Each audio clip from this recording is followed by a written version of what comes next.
আমাদের অফিসে তেলের সংকট দেখা দিছে, তাই কারেন্ট যাওয়ার পর থেকে সবাই আমরা বসে আছি। দেখেন কি অবস্থা। আর যদি কিছুদিন যায় তাহলে হয়তো আনাম দেশেই তেলের সংকট দেখা দিবে।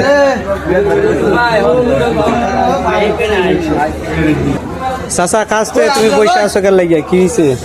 বাবা সমস্যা বলতে ফ্যাক্টরির মধ্যে তেল নাই, তেলের লাগিয়া ফ্যাক্টরি চলে না, মানে গরমের লাগে আমরা বয়ে রয়েছি।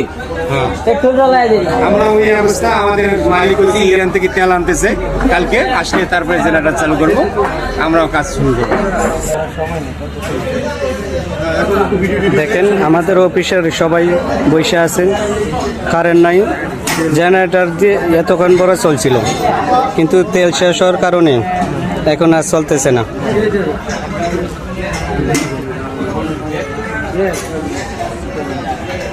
এই হচ্ছে কি আমাদের কোম্পানির অবস্থা। দেখেন মামা, কিছু কও। কি কো, এইরকম চললে তো ফ্যাক্টরির কাজ মালিক ফ্যাক্টরি বন্ধ করে দেবো। তেল নাই, কোনো কিছু নাই। তেলের সংকট দেখা দিচ্ছে, কিছু কইবা না?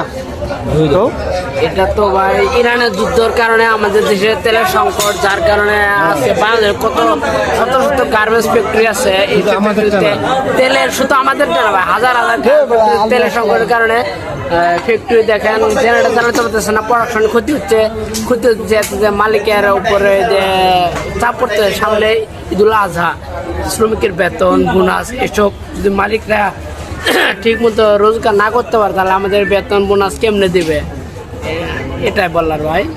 এখন তুমি কি চাইতে হবে যে সব দেশে মিলে এই যুদ্ধটা থামাইতো নাকি? এখন আমরা চাইতেছি যে যুদ্ধটা আছে, হ্যাঁ যুদ্ধটা স্থগিত রাখুক, সবাই মিলেমিশে সুন্দর একটা দেশ করি, সবাই তেল পর্যন্ত আমরা পাই।